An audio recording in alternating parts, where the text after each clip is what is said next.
2월 4일 하루의 첫 시간을 기도와 말씀으로 시작하시는 모든 성도님들을 축복합니다. 오늘 하루가 성령 충만한 하루 시간 되기를 원하며 주님께서 기뻐하시는 삶의 제사를 드리시는 하루 되기를 축복합니다. 먼저 기도하고 오늘 본문의 말씀 제가 봉독하도록 하겠습니다. 하나님 아버지 감사합니다. 오늘 이 아침 시간 하나님께서 저희들을 주장하여 주셔서 성령의 충만을 경험케 하시고 하나님께서 주시는 말씀의 능력을 가지고 그 레마의 말씀 가지고 살아갈 때 하나님의 역사하심을 경험하는 오늘의 하루가 될 수 있도록 하나님 이 시간 말씀 들을 때 깨닫는 은혜를 허락하여 주시옵소서. 이 모든 말씀 우리 구주 예수님의 이름으로 기도드렸습니다. 아멘. 오늘 말씀은 창세기 30장 25절부터 36절의 말씀입니다. 창세기 30장 25절부터 36절의 말씀입니다.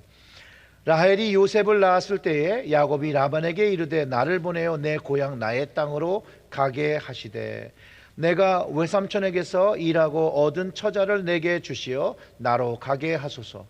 내가 외삼촌에게 한 일은 외삼촌이 아시나이다.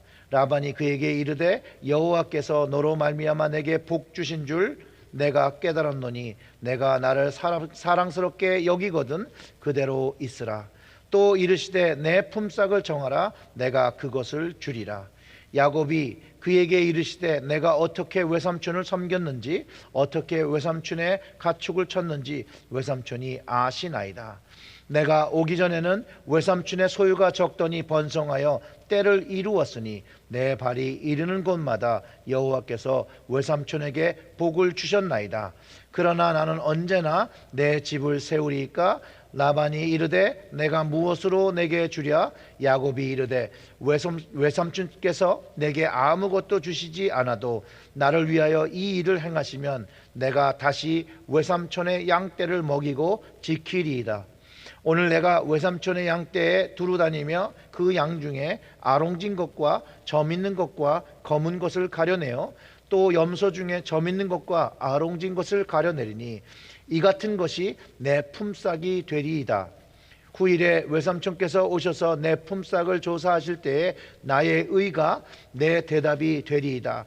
내게 혹시 염소 중 아롱지지 아니한 것이나 점이 없는 것이나 양 중에 검지 아니한 것이 있거든 다 도둑질한 것으로 인정하소서. 라반이 이르되 내가 내 말대로 하리라 하고 그날에 그가 숫 염소 중 얼룩무늬가 있는 것과 점 있는 것과 그것을 가리고 암 염소 중에 흰 바탕에 아롱진 것과 점 있는 것을 가리고 양 중에 검은 것들을 가려 자기 아들들의 손에 맡기고 자기와 야곱 사이를 사흘길이 뜨게 하였고 야곱은 라반의 남은 양떼를 치니라. 아멘. 야곱은 레아와 라헬을 아내로 삼기 위해서 어떻게 보면 외삼촌 라반과 약속했던 14년 시간을 마치고 이제 새로운 상황이 전개되어지는 그런 장이라고 말할 수 있습니다. 어떻게 보면 형 에서를 피해서 산 지가 14년이 넘었고 이제 레와 라헬을 통해서 11명의 아들과 1명의 딸을 얻을 수 있었음을 알 수 있고요. 무슨 이유인지 오늘 본문에서는 라헬이 요셉을 낳았을 때 야곱이 고향으로 돌아가겠다는 생각을 하게 됩니다. 그리고 그 외삼촌에게 고향으로 돌아가겠다고 그 생각을 이야기할 때 외삼촌은 새로운 고용계약을 말하며 새로운 관계를 맺자고 합니다. 어떻게 보면 야곱의 생애에 이게 중요한 전환점이 되는 것 같다라고 저는 느낍니다. 왜냐하면 이제부터는 그 삼촌을 통해서 자기의 소유를 이제 가지게 되는 것이죠. 이전에는 노동의 대가로 두 아내를 얻었고 이제는 자녀들도 있고 이제는 외삼촌 라반의 종이 아닌 자기 삶을 위하여 떠나기를 원했던 것이거든요. 그리고 하나님의 언약을 받은 자로 자기가 살아야 할 그곳이 아버지가 있는 그 약속의 땅임을 깨닫고 이제 돌아가려고 하고 있다는 것이에요.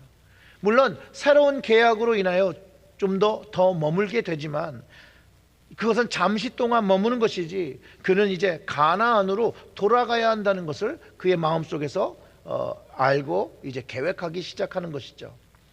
물론 그 가나안 땅에는 분노한 형이 있을 것이고 가나안 삶이 더 힘들고 어려운 삶일지라도 하나님의 약속의 땅, 하나님께서 주신 땅이고 언약이 있는 곳이기에 자신들의 후손이, 자기의 후손이 살아야 할 약속의 땅임을 깨닫게 되는 것이죠.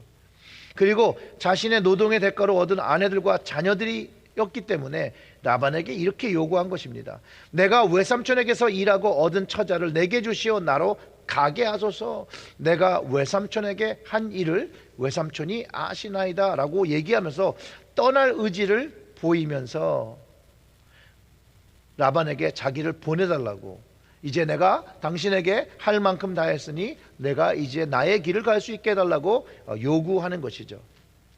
그때 라반이 그에게 이르되 여호와께서 너를 말미암아 백에 복 주신 것을 내가 깨달았노니 내가 나를 사랑스럽게 여기거든 그대로 있으라. 또 이르되 내 품삯을 정하라. 내가 그것을 주리라. 이제 라반이요, 여호와의 신앙이 있는 사람이라서 이렇게 얘기하는 것은 아니라고 봅니다. 야곱이 여호와의 신앙을 가지고 살았다는 것을 알 수 있는 그런 말씀이죠. 그리고 야곱의 하나님 때문에 자신이 복을 받았다라고 인정하며 야곱이 머물기를 원한다라고 이야기를 하는 것이죠. 그리고 그 야곱이 이제 머물면 이제부터는 예전에 주지 않았던 그 품삯을 주겠다라고 제안을 하고 있는 것이에요. 물론 이전에는 정확한 품삯이 없었다는 것, 그것도 이제 우리가 여기서 알 수 있게 되는 것이죠. 근데 야곱도 똑똑하고 라반도 똑똑한 사람이에요. 야곱의 인생에 속이는 자의 삶을 살아서 그런지 몰라도 라반을 너무나도 잘 알기에 제안을 한 가지 한 거죠.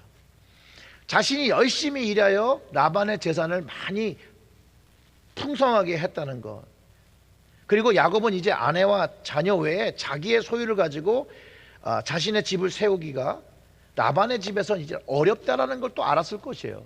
그렇기 때문에 떠나려고 했던 것이거든요. 그러면서 내놓은 방법이 이제 32절과 33절에서 말하고 있는 것이에요. 오늘 내가 외삼촌의 양떼에 두루 다니며 그 양 중에 아롱진 것과 점 있는 것과 검은 것을 가려내요. 또 염소 중에 점 있는 것과 아롱진 것을 가려내리니 이 같은 것이 내 품삯이 되리이다. 후일에 외삼촌께서 오셔서 내 품삯을 조사할 때에 나의 의가 내 대답이 되리이다. 내가 내게 혹시 염소 중에 아롱지지 아니한 것과 점이 없는 것이나 양 중에 검은 것이 검지 아니한 것이 있거든 다 도둑질한 것으로 인정하소서. 그러니까 현재 그 무리에 있는 아롱지고 점 있고 검 있는 검은 것들을 다 빼라는 것이죠. 그리고 이제 앞으로 태어날 이제 그 색깔이 하얀 양과 염소를 가지고 있을 때 아롱지고 점 있는 것이 태어나면 그게 자신의 삭이 되게 해달라고 요구하면서 부탁을 하는 거죠. 그때 라반이 이를 인정하면 자신이 남아서 떠나지 아니하고 남아서 열심히 일할 것을 약속한다는 것이에요. 그런데요, 라반도 경험이 없는 사람이 아니에요. 아롱지고 점 있는 것이 태어나는 것이 확률상 적다라는 것을 알고 있기 때문에 허락을 빨리 하는 것이에요. 빨리 계약을 치르려고 하는 그 라반의 모습이 34절과 35절에 담겨 있는데, 라반이 이르되 내가 내 말대로 하리라 하고 그날에 그가 숫 염소 중 얼룩무늬 있는 것과 점 있는 것을 가리고 암염소 중에 흰 바탕에 아롱진 것과 점 있는 것을 가리고 양 중에 검은 것들을 가려 자기 아들들 손에 맡겼다라는 거예요. 그 당일날 벌써 염소를 구분해서 자기 아들에게 맡기고 야곱에게 멀리 떨어진 곳에서 자기의 양떼와 염소가 섞이지 않게 해서 철저하게 그 예방하는 조치를 취하고 있음을 볼 수가 있다는 것이죠. 그런데 이것은 라반의 얄팍한 꾀에 지나지 않다는 것이에요.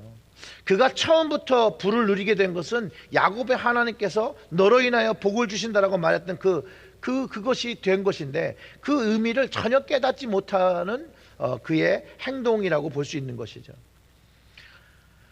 그리고 야곱이여 자신의 경험적인 지혜를 가지고 아롱진 것과 점 있는 것을 버드나무와 살구나무 그 신풍나무를 사용해서 낫게 했다라는 거예요. 이거는 과학적인 것이지 아니죠. 그리고 그게 경험적인 것이라 할지라도 그게 정말로 그렇게 된다는 보장도 없는 것이죠. 그런데 하나님께서 그의 노력에 축복을 주셨다라는 것이에요. 그가 행동을 통해서 하나님께서 축복하시니 아롱진 것과 점 있는 것들이 태어나기 시작했다라는 거예요. 그것을 성경에 기록하고 있거든요. 그러면서 철저히 자신의 것과 라반의 것을 구분하였다라고 합니다. 그리고 그 후에 그가 번성했다라고, 부유하게 되었다고 성경이 기록하고 있는 것이죠. 사랑하는 성도 여러분, 우리의 성경은 사람이 계획을 할지라도 그것을 이루시는, 경영하시는 이는 하나님이라고 가르쳐줍니다. 야곱이 계획이 아무리 과학적이고 옳은 것이라도 하나님께서 거기다 복을 주시지 아니하면 그가 번성할 수 없다라는 것을 우리는 알아야 합니다. 야곱이 부자가 되는 것, 하나님이 그 축복하신 결과이고 약속을 지키시는 하나님의 신실하심인 것을 우리는 알아야 되는 거예요. 그래서 그와 맺은 베델의 언약이 지켜지기 시작되는 것이에요. 빈털터리로 시작한 야곱의 인생을 하나님께서 축복해 주신 것이에요. 그런데 이 언약이요, 야곱만 받은 것이 아니라 이 하나님의 언약을 우리도 받았고, 우리도 하나님을 신뢰하고 살 때 하나님께서 주시는 축복을 경험하게 된다는 것이에요. 그 야곱과 라반의 협정으로 야곱이 축복받은 것이 아니에요, 여러분. 야곱과 하나님의 언약으로 야곱이 축복을 받았다는 것을 깨닫고 언약을 주신 그 하나님, 오늘 이 아침에 우리가 신뢰하면서 우리의 인생을 하나님께 맡길 때에 하나님께서 복을 주시면 우리의 인생이 복받은 인생이 되어진다는 것이에요. 그리고 그 복은 꼭 물질적인 것은 아니에요. 꼭 건강적인 것이 아니에요. 그의 인생에, 야곱의 인생에 하나님께서 동행하신 것, 하나님께서 하나님 되어주신 것이 가장 큰 복, 그 이후에 하나님께서 주신 다른 복들이 어쩌면 우리가 너무나도 좋아하는 복일 수도 있겠지만, 사랑하는 성도 여러분, 오늘 우리에게 하나님 되어주시고 우리에게 언약 주신 그 하나님께 우리의 인생을 맡기고 그 언약을 붙잡고 살아갈 때, 여러분, 하나님께서 우리에게 가장 좋은 것으로 채워주신다는 거 꼭 믿으시고 그 하나님만 붙잡으시기를 주님의 이름으로 축원합니다. 아멘. 기도하겠습니다.